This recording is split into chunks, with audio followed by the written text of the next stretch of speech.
Hi, I'm Bradley with Blue Cord, and I want to give you an update on my surgery. Now, for those of you who are new to the channel, welcome.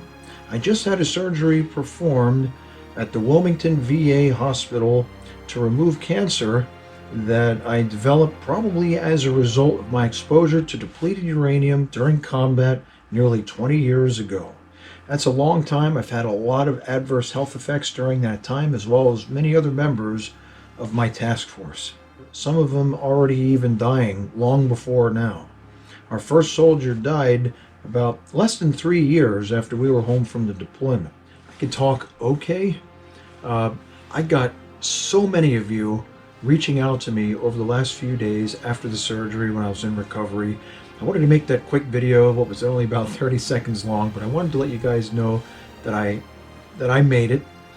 And I gotta tell you, my first night in the hospital was a long one. My roommate, God bless him, he was an old Air Force guy, computer guy, stationed in Minnesota or someplace, and I don't know exactly what he was in for long term, but he's getting dialysis done and some other stuff. I don't think he meant anything by it. But we had our brief introductions on either side of the curtain, and with COVID right now, we're each supposed to have our own room. And it took me, from the time I got into recovery, where I made that video, the last video, it took about 5 hours for them to make space in a room for me. And I should have been by myself. So the surgery was on the 3rd floor of the Wilmington VA Medical Center, and then intensive care is on the 4th floor. So 5 hours I waited. Finally get up there, my wife comes to visit me, and we're up there for a few minutes, and before she left and went back home, and it was very nice to see her. But this guy, he has his sports and stuff playing over on the TV over on the other side of the room, and he falls asleep and leaves the TV on, and it was pretty loud.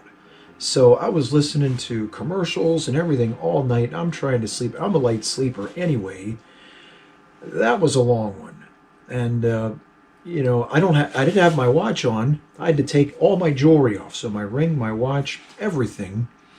And but I did have my phone. And it's been a while since I really stayed overnight in a hospital, so a lot of technology is new. So now they have these little USB ports, you can plug your cell phone in there right to the bed itself. It's pretty awesome. I didn't expect that. So I had my phone and I was looking at my time. It's like, great, it's like, like 10 p.m., 2200, and then it's like 0200 and 0400, and finally 06. It started to get light outside. I'm like, okay, great. Now we're on day 2. And the doctors were initially telling me the initial impression they had before the surgery was that I would need at least 1 night in intensive care before they would even consider releasing me. So now it's about 12 noon. That's when visitors' hours begin. My wife arrives about 12:15. They wouldn't let her come up. They wouldn't let her come up to the room. She calls me. She says, Bradley, I'm here, but they won't let me in. I said, I have no idea what's going on. So a few minutes later, they finally let her come up to the room, and then they tell me she only has half an hour to visit with me, and then she has to leave. It's like, this ain't happening. The surgeon, who was the only one that could clear me, was not the surgeon that actually performed my surgery. And by the way, he's very confident. After he cut me open and got in there and looking around, he's very confident that he got all the cancer out. Regardless of how pathology comes back, how bad that looks, he's very confident that this is not spread anywhere. I'm very happy to hear about that. I don't want to have to go through this ordeal again and find out that it spread somewhere else. So anyway, he scraped around in there. Frankly, right now, the thing that hurts the most is not the incision. It was actually the first night it was my back, my lower back. My back is already wrecked anyway. That was hurting the worst, but right now it's actually inside my throat. It hurts so bad, it hurts to even cough, just like right in here. It's just not good. So anyway, they said they couldn't find the surgeon to release me, and I'm an old grunt. Do not try to stop me. I will find a way to get what I want. to accomplish a mission, to get to that goal. And I stormed out of my room in my gown, and I went to the reception, and I said, my wife is here. You tell her she can only stay for half an hour, and the surgeon is nowhere to be found to release me. I said, find this man right now. Turned around and went back to my room. In the meantime, the doctor overseeing intensive care, not the surgeon, comes in with the form I could sign against being released against medical advice. She's holding it out for me to sign. I'm ready to do this. And Susie says, oh, no, you're not. We're waiting for that surgeon. 15 minutes later, he magically appears in my room. I'm laying in my bed and I look up at him and I said, you really do exist. He chuckled a little bit and he says, there's nothing wrong with this guy. Get him out of here. The nurse comes in and she says, give me about an hour to prepare the paperwork. So naturally, I'm tearing my gown off. I'm getting my civvies back on. And she says, you take your time. I'm going to hurry. Well, within 15 minutes, that hour of paperwork, she was finished with that. I got in a wheelchair. She pushes me down to the main floor. My wife goes out ahead of us, brings a car around, picks me up, and we drive home.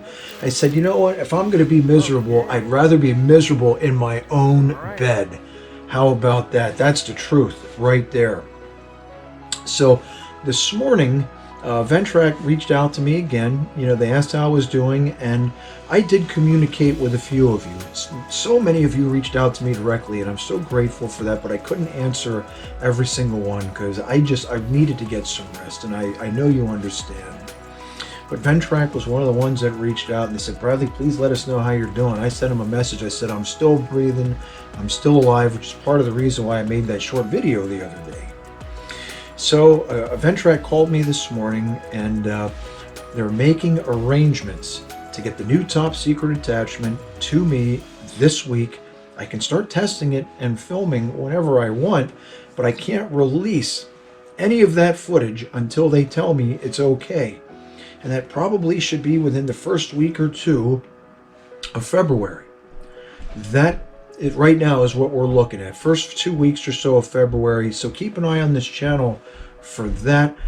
I'll probably, hopefully, if the weather cooperates, I'll be able to test it at a golf course across town. And if they can't accommodate me there, I'll find a way to test it here, or at least let you guys see it and give you my first impressions. But overall, what I can say is I'm very positive about this new attachment. I have some questions about it. I don't even know if there are specs out on it yet. There have been some prototypes made. There's some alphas and some betas. But this is the final configuration of what the new attachment is going to be. And I don't know if my input is going to change that or not, but I'm very excited to test it.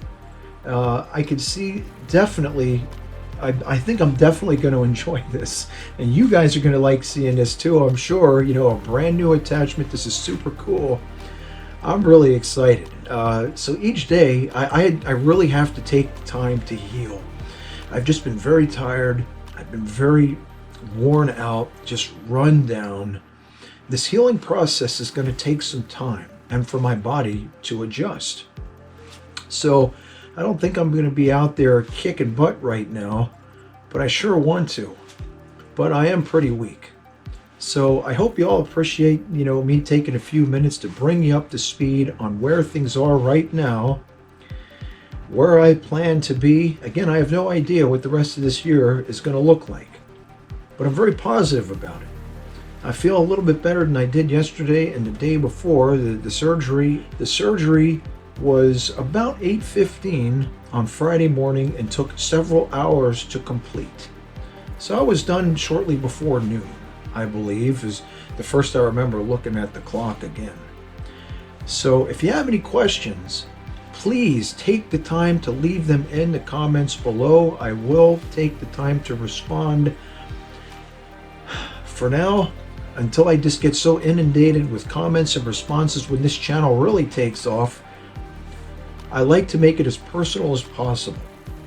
And if you haven't already, please click the like on this video And be sure to subscribe and hit the notifications bell, and not only will you be notified when new videos are uploaded, but you'll help other people find this awesome channel where we use this awesome Ventrac equipment. Thanks for joining us again, and we'll see you next time.